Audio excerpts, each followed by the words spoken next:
ये जनपद में लगभग पिछले 20 दिनों में थाना क्षेत्र भोला, थाना क्षेत्र सिकरीगंज, थाना क्षेत्र गगा, गीडा में चोरी की घटना घटी थी, जिसमें जो भी घर बंद रहते थे या घर में जिस समय घर के लोग नहीं रहते थे, उस समय ज्ञात चोरों के द्वारा ज्यादातर खिड़की या ग्रिल को काट करके घर में घुस करके चोरी का अपराध कारित किया गया था। इसी के क्रम में क्योंकि लगातार काफी घटनाएं हुई थी, ये घरों में काफी घरों में घटना हो रही थी, इसके क्रम में पुलिस के द्वारा एक विशेष टीम इसमें लगाई गई थी। इसके अलावा हमारी एंटी थेफ्ट सेल इस काम में लगी थी और मुझे बताते हुए खुशी हो रही है कि हमारी टीम ने, जिसमें विशेष करके खजनी थाना का बहुत महत्वपूर्ण भूमिका है, एसओ खजनी और उनकी टीम एवं एसपी साउथ ने अपनी पूरी टीम के साथ इसमें काफी अच्छे से कार्य करते हुए हमारी एंटी थेफ्ट सेल को साथ में लेकर के इसमें बहुत बढ़िया रिकवरी की है। और इसके क्रम में हमने 8 लोगों को गिरफ्तार किया है, जिनके पास से उपरोक्त सभी चोरियां जो है उसमें उनके द्वारा कबूला गया कि उनके द्वारा वह चोरी की गई है एवं उनकी निशानदेही पर चोरी में जो जो सामान उनके द्वारा चराया गया है वह सामान उनकी निशानदेही पर बरामद किया गया। वह अन्य ऐसे सामान जिनसे वह चोरी की घटना कारित करते समय ग्रिल काटते थे या घर में घुस करके अलमारी तोड़ते थे, वो सब सामान भी उनकी निशानदेही से बरामद किया गया है। इन सभी चोरों के नाम चांद अली उर्फ तौफिक, इरफान, परवेज, अफरोज, सोनू, भीम, गौरी शंकर व आदित्य सोनी है। यह सभी लोग मिली भगत करके चोरी के अपराध को कारित कर रहे थे एवं इसको जो लूटा हुआ सामान था उसको जाकर के कहीं बेचते थे या कुछ समय तक के लिए रखते थे, ताकि जैसे ही पुलिस इसमें थोड़ा सा भी वो करे तो उसके बाद जाकर के सामान को आगे इस्तेमाल कर सके। इनके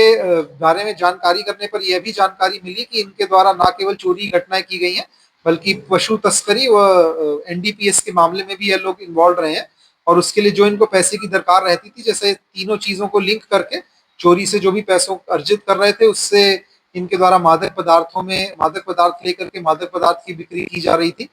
पशु तस्करी की भी घटना इनके द्वारा की जा रही थी। इनके पास से कुल मिलाकर के हमको लगभग 900 ग्राम पीली धातु जो कि सोने के जवाहरात हैं वह बरामद हुए हैं। लगभग 1.5 किलो हमको चांदी के जवाहरात, तो कुल 1 किलो के करीब हमको आभूषण जो इनके द्वारा इन विभिन्न घरों से चोरी के समय चुराए गए थे वह बरामद हुए हैं। और जैसा मैंने आपको कहा कि जो चोरी का अन्य सामान है, 5 किलोग्राम का नशीला पदार्थ इनके पास से बरामद हुआ है, जो कि मोस्ट प्रॉब्ली चरस प्रतीत हो रहा है, जिसको हम टेस्टिंग के लिए लैब में भेज रहे हैं। इन सभी अभियुक्तों को गिरफ्तार कर लिया है। इनके और साथियों के नाम भी विवेचना के क्रम में हमारे सामने आए हैं, जिनके लिए हमारी टीमें गठित हैं, जो कि इनके साथियों को भी ढूंढ रही है। बहरहाल हम ये कह सकते हैं कि लगभग हमने जो भी इन घरों में हमारी चोरी की घटनाएं हुई थी उसका 1 करोड़ रुपए का सामान जो है वो इनके कब्जे से इनकी निशानदेही पर बरामद कर लिया है। और मैं विशेष रूप से इसमें थाना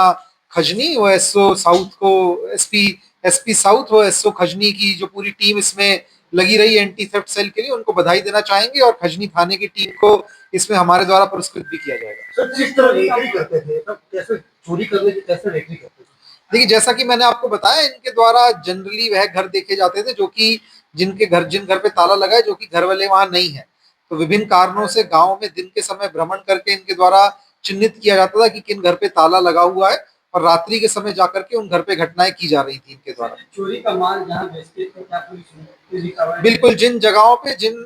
स्वर्ण व्यवसायियों को इनके द्वारा सोने का माल बेचा गया है, क्योंकि पूर्व में भी इससे पिछली जब घटना हुई थी उसके बाद सराफा एसोसिएशन से एवं सभी स्वर्ण व्यवसायियों को यह कहा गया था कि यदि वह सेकेंड हैंड ज्वेलरी या सेकेंड हैंड किसी से भी इस्तेमाल की हुई यदि वह आभूषण खरीद रहे हैं तो उसका एक अलग से रजिस्टर मेंटेन करें, जिसमें बेचने वाले का आधार कार्ड नंबर, मोबाइल नंबर और कितना ग्राम सामग्री या कितने अमाउंट, कितना वजन की सामग्री उनके द्वारा आभूषण उनके द्वारा बेचे जा रहे हैं, इसका पूरा अकाउंट रखेंगे। और यदि ऐसा नहीं होगा तो माना जाएगा कि वह जानते थे कि इसमें कुछ ना कुछ संदिग्ध है। इस संबंध में भी जिन लोगों को इनके द्वारा बेचा गया उनके पास ऐसे रजिस्टर में हमको कोई एंट्री नहीं मिली है, तो उनके खिलाफ भी चोरी के माल के खरीद फरोख्त की धाराओं में मुकदमा करते हुए उनको भी जेल भेजा जाएगा। एवं आपके माध्यम से मैं बाकियों को भी कहना चाहूंगा, इसमें पुलिस बहुत स्पष्ट तरीके से देखती है, यदि कोई आपके पास माल बेचने आ रहा है, उस माल की मार्केट वैल्यू से 30% 40% पे आप आभूषण खरीद रहे हैं, तो स्पष्ट है कि आप जानते हैं कि बेचने वाला व्यक्ति जो है वो आभूषण किसी ऐसी जगह से ला रहा है जो कि संदिग्ध है,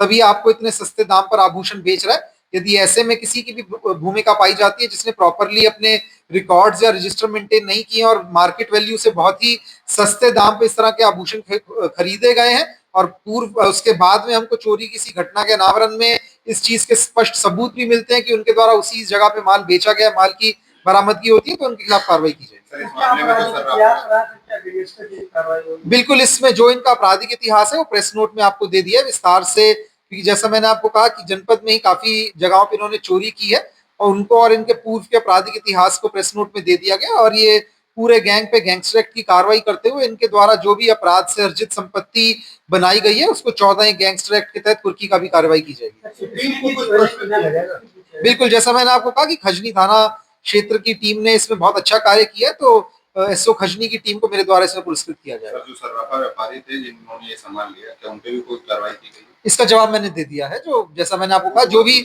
चोरी का जो भी माल खरीदेगा उसके खिलाफ संबंधित धाराओं में मुकदमा पंजीकृत कर कार्रवाई की जाएगी।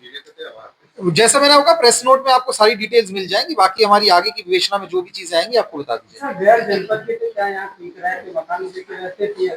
वारदात करने व चले जाते थे? देखिए, अभी हमारी विवेचनात्मक कार्रवाई इसमें चल रही है। अभी बहुत सी चीजें हम लोग नहीं बता सकते क्योंकि इनके जो भी अन्य साथी हैं जिनको हम ढूंढ रहे हैं उनको उनके संबंध में जो जानकारी है उसका खुलासा इस समय करना उचित नहीं है। एक बार वो लोग गिरफ्तार हो जाएंगे तो हम जो अपना सब्सिक्वेंट प्रेस नोट निकालेंगे उसमें आपको इसकी भी जानकारी देंगे।